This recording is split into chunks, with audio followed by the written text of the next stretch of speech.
replacing the top plate here. It's got a few names actually. Reservoir, just the top turning plate. Anyways, it's quite simple to replace. All you do is unscrew it from here, take this out, and this part isn't screwed onto anything, so it just comes off.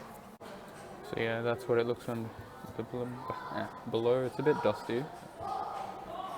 Anyways, yeah, so the two separate parts, and that hole there fits onto the top part here.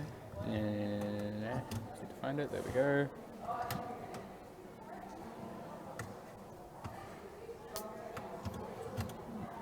Okay, there we go. And this part goes just behind the hole there. That hole there, like that. I just need to screw that on now, and it'll be done.